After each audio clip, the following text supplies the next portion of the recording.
Mais la vaccination reste quand même un terreau fertile pour les fausses nouvelles et la désinformation. C'est qu'il y a très clairement une guerre asymétrique, une guerre, si on veut, inégale sur les réseaux sociaux entre le discours pro-vaccin et le discours anti-vaccin. C'est un peu comme si les grandes organisations sanitaires étaient comme une grande armée napoléonienne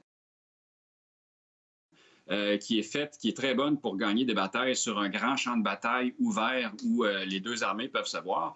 Sauf que les groupes anti-vaccins, eux autres, c'est plus une guérilla qu'ils font.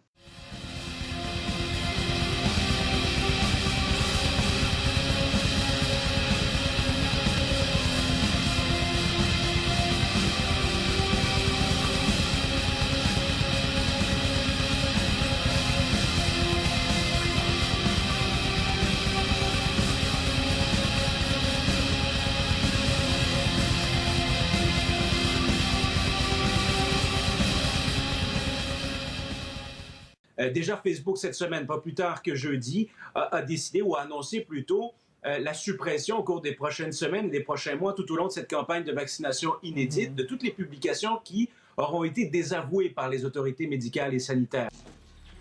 La France, 54% des gens, 54% seulement se disent prêts à se refaire vacciner. C'est un pays où il y a énormément de scepticisme et aussi de discours marqués anti-vaccins. Eh bien là, il y a des gens sur les réseaux sociaux là-bas en France qui se sont dit, ben ça y est, il faut qu'on s'organise, il faut qu'on organise aussi une réplique plus ou moins concertée, basée sur des faits scientifiques avérés. Vaincre ce discours pour le bien, évidemment, de la santé publique.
Mettre le Québec sur pause pendant 2 semaines, le temps que le virus s'essouffle. L'idée vient de plus de 80 experts universitaires en santé, économie et sciences sociales qui ont signé une lettre ouverte. Un arrêt complet où seuls les services essentiels seraient maintenus du 20 décembre au 3 janvier. Puis, les consignes sont toutes respectées. Alors, lâchez-nous la paix, laissez-nous vivre. Reste que le gouvernement affirme qu'il faut en faire plus pour freiner le virus.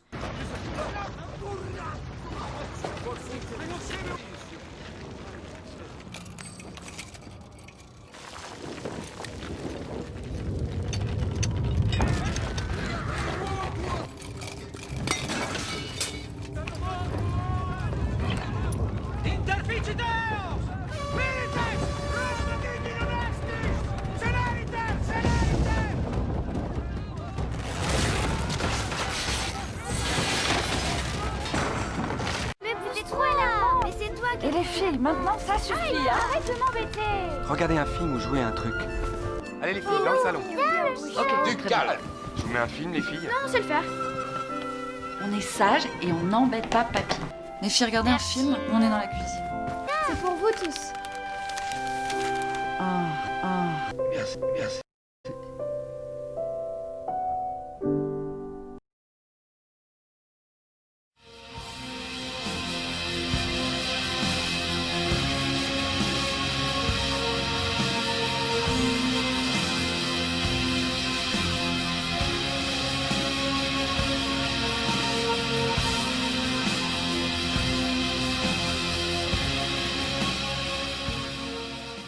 L'achat local, vous l'avez poussé un petit peu plus loin, vous dites des jeux vidéo qui sont conçus ici à Québec. Oui, exactement. Vous savez qu'on a une industrie en ébullition à Québec. Merci. Aujourd'hui, Valérie nous parlait d'Immortals Phoenix Rising d'Ubisoft Québec plus tôt cette semaine. On a vraiment plusieurs joueurs en ville et ça nous donne du choix pour jouer local. Donc, je me suis pris 2 critères pour ce soir. Il faut que le jeu soit conçu à Québec. Il faut que ce soit des jeux qui ne sont pas violents. Je voulais qu'on puisse jouer en famille. Et ce sont des jeux que vous allez pouvoir acheter en ligne, donc pas besoin de vous déplacer au magasin. Donc, on va commencer par A-List Tournament. C'est de Beyond Fun Studio. C'est un jeu multijoueur que vous pouvez jouer soit dans le salon, soit en ligne. C'est très chaotique, comme vous le voyez.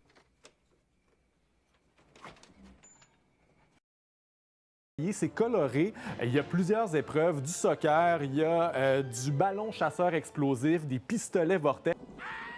Et si vous n'avez pas de console, j'ai pensé à vous également.